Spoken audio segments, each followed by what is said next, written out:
सरिता देखने में तो खूब अमीर थी, लेकिन सरिता बहुत कंजूस थी। एक दिन सरिता की बहू रानी रसोई में चाय बना रही थी और हाथ में चीनी का डब्बा लेकर चीनी डालने ही वाली थी। तभी सरिता किचन में आती है और कहती है, अरे अरे रानी, ये क्या कर रही हो? चाय में कितनी चीनी डाल रही हो? तभी रानी कहती है, माँ जी, जितनी चाय है उतनी चीनी तो डालूंगी ना। तभी सरिता बहू के हाथ से चीनी का डब्बा ले लेती है और उसमें से सिर्फ 1 चम्मच ही चाय में डाल के और चीनी को रख देती है और कहती है, अरे रानी बहू, दुनिया की बहुएं तो बचत करती हैं और तुम कितनी चीनी लगा रही हो। यह सुनकर रानी चुप रह जाती है और चाय ले जाकर अपने आप और अपने पति को देकर पीने लगती है। चाय बिल्कुल भी मीठी नहीं थी, क्योंकि उसमें चीनी तो डालने ही नहीं थी। अब रानी क्या बोलती, सास के आगे तो कुछ बोल नहीं सकती थी। सरिता दिन पर दिन इतनी कंजूस होती जा रही थी कि हर चीज़ में कंजूस करती। एक दिन सरिता की ही सहेली पड़ोस की उसके पास आती है और कहती है, अरे सरिता, क्या हाल है? सरिता कहती है, अरे आओ आओ, तुम्हें कैसे याद आ गई? तभी सरिता की सहेली कहती है, अरे ज़रा बहू से कहकर चाय पानी तो बनवाओ। अब सरिता बहू को आवाज़ मारती है, ओ रानी, ज़रा पानी लेकर आना, तुम्हारी आंटी आई हैं।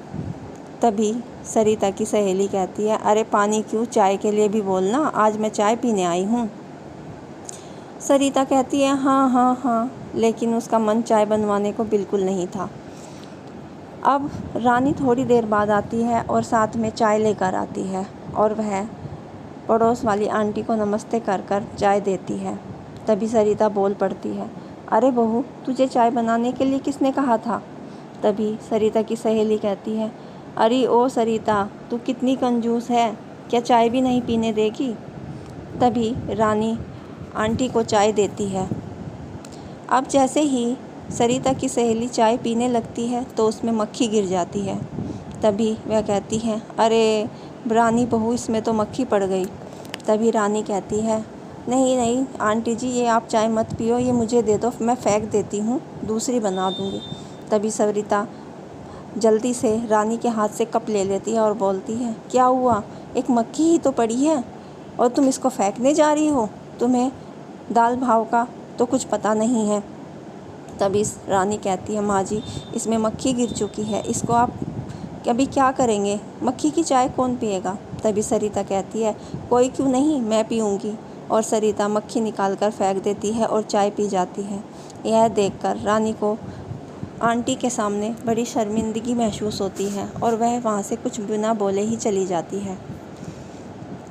अब एक दिन रानी और उसका पति दोनों रात को अपनी सास का इंतज़ार कर रहे थे कि माँ कहाँ चली गई। तभी रानी कहती है, सुनो जी, पता नहीं माँ जी कहाँ चली गई हैं इतनी रात को। लेकिन तभी गेट की आवाज़ आती है और सरिता अंदर आती है।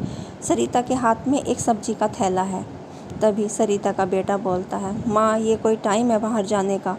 हम कितने परेशान हो रहे थे, मैंने आपको कहाँ कहाँ नहीं ढूंढा, आप कहाँ चली गई थी? तभी सरिता कहती है, अरे बेटा, आज बाज़ार था ना, मैं बाज़ार गई थी, लेकिन माँ बाज़ार तो सुबह ही भर जाता है, तुम सुबह सब्ज़ी क्यों नहीं लेके आई? अरे बेटा, जब शाम को बाज़ार उठने लगता है ना तो बहुत सस्ती सब्जियाँ मिलती हैं, और देखो मैं हफ्ते की सब्जियाँ भर लाई। तभी रानी बोलती है, माँ जी, आप इतनी कंजूस क्यों हो?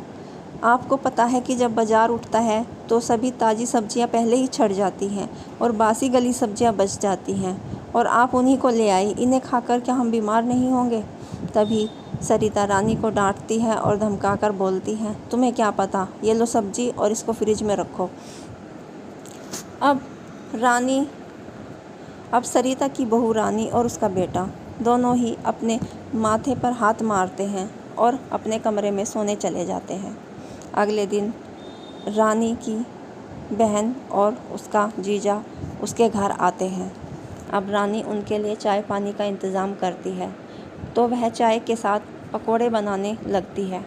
तभी वह बेसन का पैकेट खोलने ही वाली होती है। तभी सरिता किचन में आती है और कहती है, अरे अरे बहू, ये क्या कर रही हो?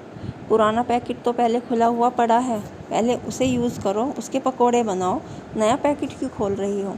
तभी रानी कहती है, माँ जी वह पैकेट एक्सपायर हो चुका है और वह बेसन ख़राब है।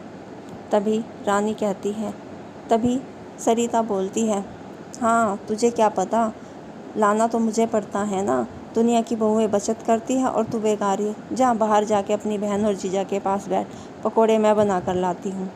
यह कहकर वह रानी को किचन से बाहर निकाल देती है और वह पुराने बेसन से पकोड़े बनाकर रानी की बहन और जीजा को दे देती है।